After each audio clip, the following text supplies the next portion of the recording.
Good morning, everyone, and welcome back to the Prolific Author Podcast. So today we are going to talk about subplots and how they might make your story feel bloated, like there's too many subplots, too many characters, too many events, that sort of thing.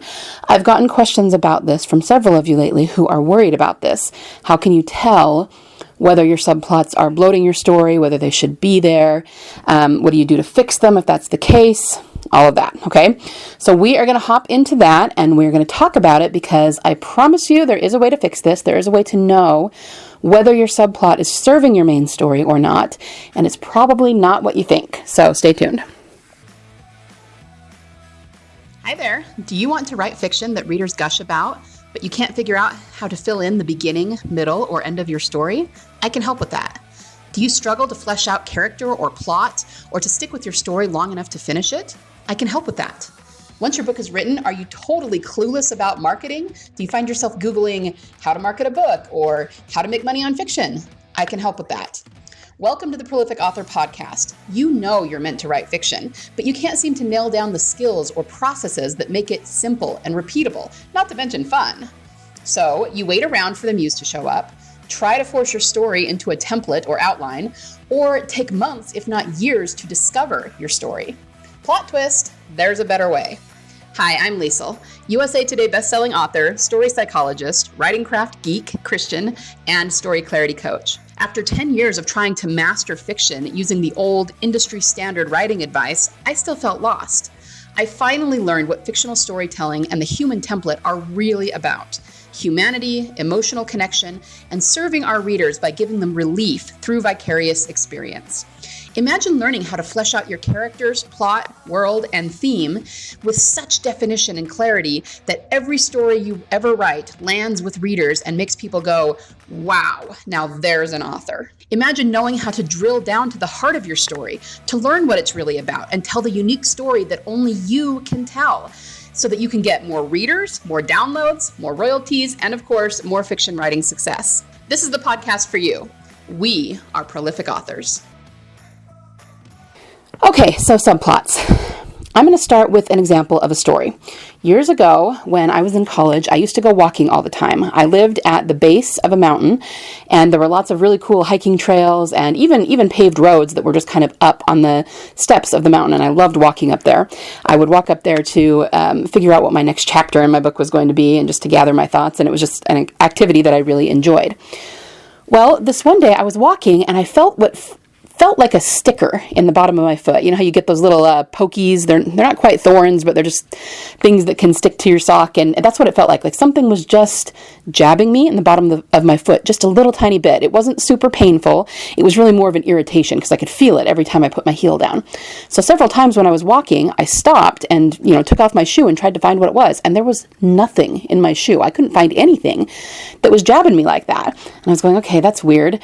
But like I said, I looked and there was nothing there, and I kept trying, going, no, there's something there, or it's inside my sock, or it's, maybe the fabric at the sole of the shoe has come loose and it's underneath it or something, but I could not find anything. Well, this went on for a couple of days, and it got to the point where I couldn't wear my sneakers because it got to the point where it was starting to hurt. It was just jabbing me. It wasn't anything that was, drawing blood or anything that, like actually causing an injury, but it was like being poked with a sharp stick. I mean, it just doesn't feel good. You don't like that, right? Well, finally, after about 2 days of that, I had the insight to flip my entire shoe over and look at the bottom of it. And that's when I figured out what the problem was. There was actually a nail in the bottom of my shoe. And I have no idea how I managed to do this, but it had gone straight up, point up, into the bottom of my shoe so that the flat part of the head was flush with the very bottom of my shoe. So, like I said, it was not actually drawing blood. I was not like stepping on a nail in the way you would think every time I stepped on it, but that's because it was a really tiny, short little nail. And so just the very tip of it was sort of poking up through the sole of my foot, and I could just feel it like something sharp when I put my foot down. So of course it started to hurt, and I think I ended up with a little bruise from stepping down on it so often, but it didn't break the skin. It wasn't like stepping on a rusty nail or anything. But the point was, I had to figure that out, and then all I had to do was get a little hammer and pull it out of my shoe, and problem solved. I could walk again comfortably, and I didn't even have to get a new pair of shoes or anything. So why am I telling you this? Well, when you have something that does not belong in a certain place, it causes pain, okay? It causes irritation, and it's going to bug you until you fix it. In this case, it wasn't that my shoes were crowded with too much stuff, right? It wasn't like there was too big a volume of stuff in my shoes, and that's what was uncomfortable. It was just something that didn't belong there that needed to be fixed. Now, that may sound like a little bit of a random lesson, but I'm going to connect it to the subplot theme here in just a minute, I promise. So here's the thing. When you have a story that you feel like it's sort of bloated and there's too much going on and maybe the subplots are the problem, most authors think that the story is bloated because there are too many characters, too many plots, and too many events. And I do understand why you think that. I mean, it's the natural, logical thing to think. If something is bloated, it's got to be a volume problem, right? Too much volume produces bloat. But let me ask you this. Do all long stories with lots of characters and lots of subplots feel bloated? The answer is no, they don't. There are lots of long stories, especially things like classics, high fantasies that tend to have a lot of characters, and different others as well, that don't feel that way at all. And moving in the other direction, you could even say that there are short stories that don't feel quote-unquote bloated enough, meaning there's not enough story there. They're too thin. And so my point is that you could take a story that was too thin and needed more and add a whole bunch of characters and subplots, and then it would feel too bloated, okay? It's not a volume problem. You can have a story with lots and lots of characters, lots and lots of subplots that's wonderful and perfect and flows together really well and doesn't feel bloated. Or you can have the exact opposite, like no volume at all, and it doesn't feel cohesive, and it doesn't really work as a story, okay? So here's the thing. The trick to writing subplots that complement rather than complicate has nothing to do with volume. In my opinion, you can have unlimited subplots, unlimited characters, as long as you make them relevant. Okay, so relevant is going to be our operative word here. Now, understand, I'm not saying that you should have unlimited subplots and unlimited characters. Okay, that's going to come with its own set of problems. I'm saying that there's not a particular number that you have to stick to. You can tell your story in as much depth, with as many characters, and in any number of ways that you want, so long as you do it right, so long as you keep it relevant. Okay, so the question then is, what do I mean by relevant? How do we keep it all relevant? How do we keep every subplot and every character arc that we put into our novel relevant? The answer is that you want to build the stories around a similar theme. That's what I mean by relevant. They're going to be relevant to the operative theme of the story. And usually that has to do with the internal framework or character transformation. So back to what I was saying just a minute ago. I don't care if you have 20 subplots, as long as they all revolve around the same theme in some way. And again, I'm not saying you have to have 20 subplots or that you should. I'm saying that you can, and it can work if you keep it all relevant to the same theme so that the story feels cohesive. So when, back to the first example about volume, the problem was not when I was walking that I had too many things in my shoe. The only thing I had in my shoe was my foot, and obviously that had to be there, okay? If you think of the shoe as the story, then the foot is what drives it. It's the really necessary elements, and you can't take those out, okay?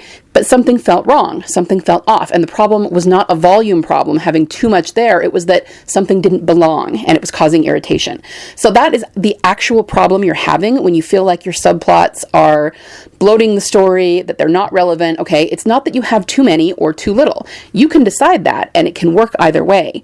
But if you're doing a subplot that is not relevant to the overall theme of the story, the internal framework, the character transformation, then it's going to feel like it doesn't belong. It's going to feel like the story is bloated because you have something that's almost unrelated to the story you're trying to tell. You've just got this subplot there for the sake of a subplot. So my point is, the only reason to eliminate characters and subplots is if you cannot find a way to make them relevant, okay?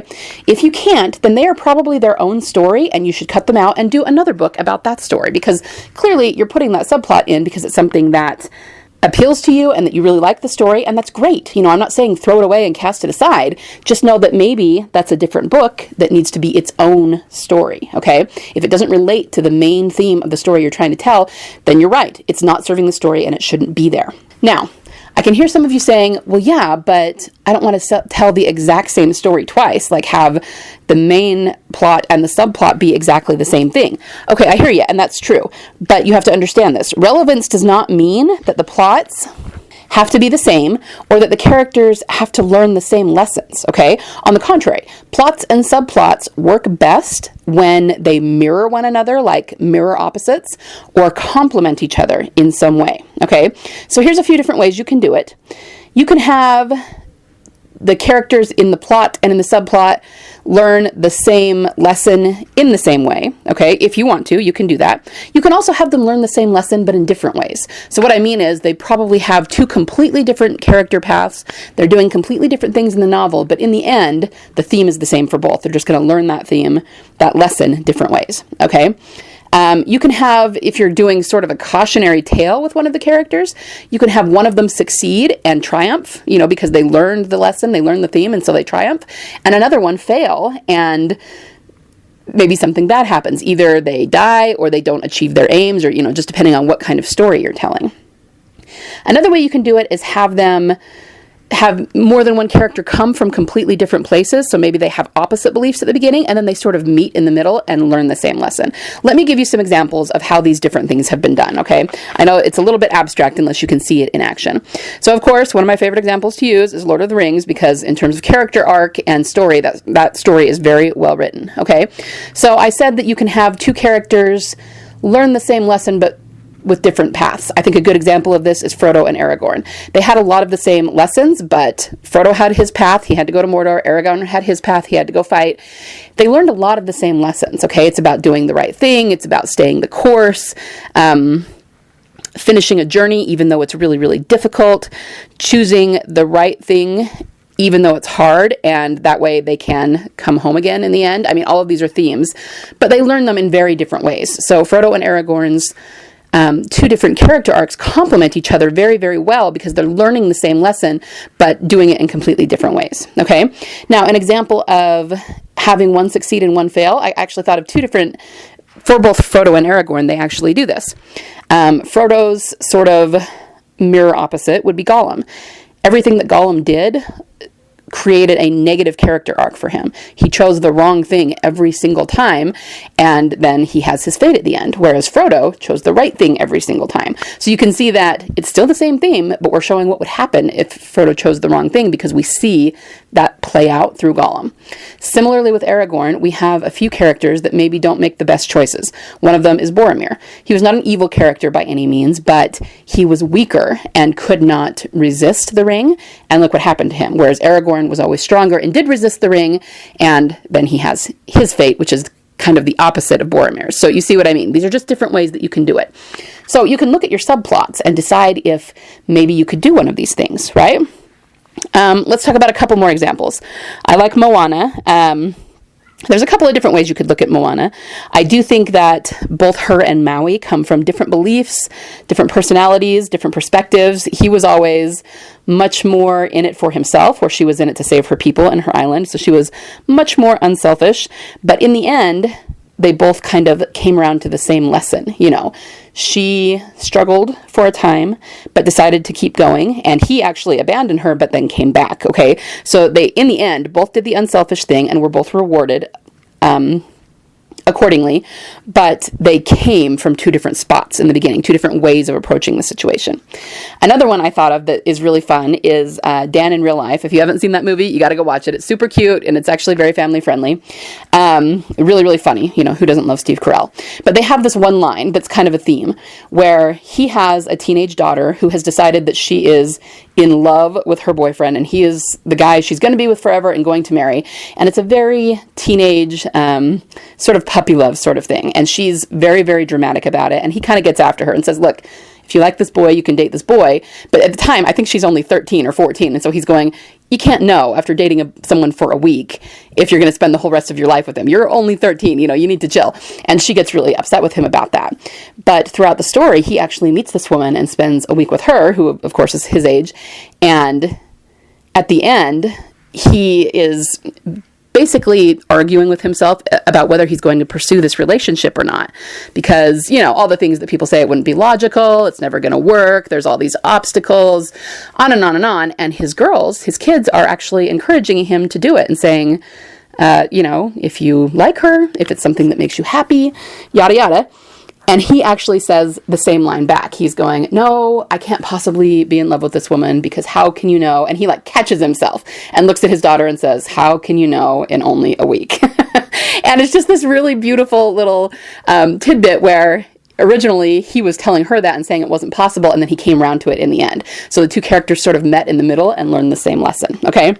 These are just different examples of how you can do this with subplots. Because especially, staying on Dan in real life, the main plot was him and his possible, budding romance with this woman. His daughter and her romance with her boyfriend, his 13-year-old, was a subplot. But they complemented each other so well and played into one another's themes, and that's what made the movie work so well. It was just a really well-told and very cohesive story.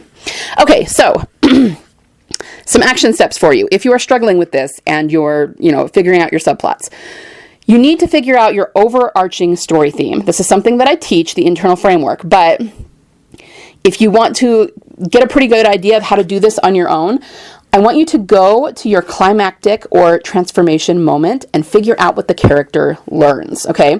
So very often when I'm teaching this to students, they kind of know what the big moment is that they're writing toward near the end of the novel, of the story, okay? So, Let's get some more examples. In the first Lord of the Rings movie, we have the moment when Frodo is standing on the bank and he remembers what Gandalf says and says, all we have to decide is what to do with the time that is given to us.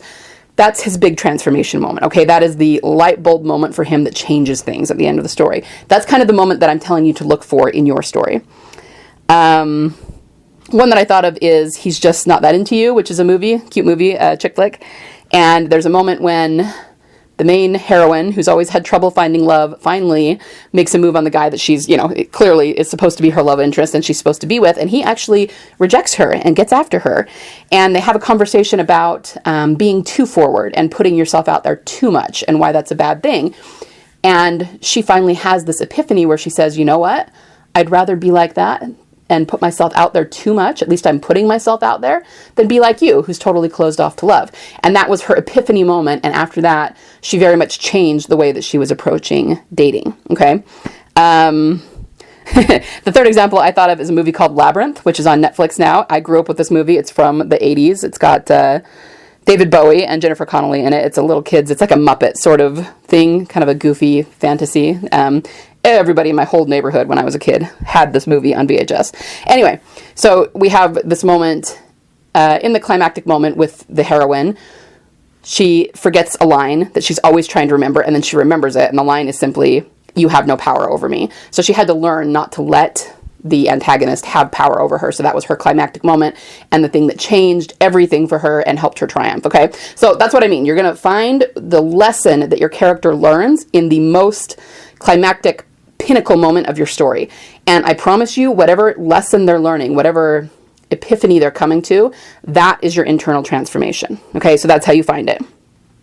Once you know what it is, so let's use that as an example. We'll go with the Labyrinth. You have no power over me. That is the transformation your character is going to have. So you're going to say, okay, she, throughout the novel, was letting people have power over her, and her journey in the novel is going to kind of explore that. What is she doing wrong? How is she letting other influences control her, and then how does she come to that, to where she finally, nips that in the bud and says, I'm not going to do that anymore, you have no power over me. So you have your lesson, you have your internal framework. You need to apply that to your subplots, okay? Every single subplot needs to revolve around that same lesson. Now, this does not mean that you have to change what happens in your subplot. If you already have a story worked out for your subplot, I'm not telling you to change the whole thing. You can, if you suddenly feel inspired, go for it. But rather, look at what you already have and ask how the characters in that subplot can learn that same lesson based on what you already have. I promise you, there's a way that you can do it, and you might have to change a few things here and there, tweak a few things, but usually you can find some way to integrate it with what you already have. And brainstorm, journal on this. Get out a pen and a paper or open up your word processor and just start typing, let the flow come. So relax your brain and kind of do stream of consciousness and brainstorm ways that this could happen. Remember, when you do this, don't try to force the ideas. You need to relax your brain and just let it flow. Even if they're ridiculous ideas, it doesn't matter. They will spark things, and you can just brainstorm ways that you can integrate this lesson into the subplot that you already have. Again, can you have the subplot characters learn the same lesson as the main characters, but do it with a different journey? Do you have maybe one of them on a tragic course that will be a cautionary tale so they don't learn the lesson and therefore it becomes a tragedy rather than a triumph? Can you have them start at completely opposite places and somehow meet in the middle? Okay, just different things to think about how you could integrate this. So if we use, like, say, Moana again as an example, how could they have done Maui in a different way? We talked about how they kind of came from opposite perspectives and met in the middle. You could also say that they had different journeys and learned the same lesson. Now, from a physical standpoint, they kind of had the exact same journey because they're literally on a journey to the same place. But from a more emotional or spiritual perspective, they had different ways of going about it. Okay, they had different things different motivations for sure that they were going for, and so they had to learn it in different ways. And if they wanted to do things differently, if this was not a fairly family-friendly Disney type movie, then they could have even had Maui fail because he abandoned Moana and didn't come back, and this resulted either in his death or just that he never got his hook back, he never got his powers back. The point is, he's not going to achieve what his motivations are because he didn't learn the lesson. Now, of course, that's not the way that they went for it with Moana, but this is just different ways that you could do it. Okay? So, one more time to go back to the nail in my shoe example. The problem was not that I had too much volume or even too little volume. It's that there was something there that didn't belong. In other words, it was kind of irrelevant, and if you're having trouble with your subplots, whether they feel bloated or maybe they don't feel like they're complementing the story enough, they feel irrelevant, it's probably because you're not putting the central theme into those subplots, okay?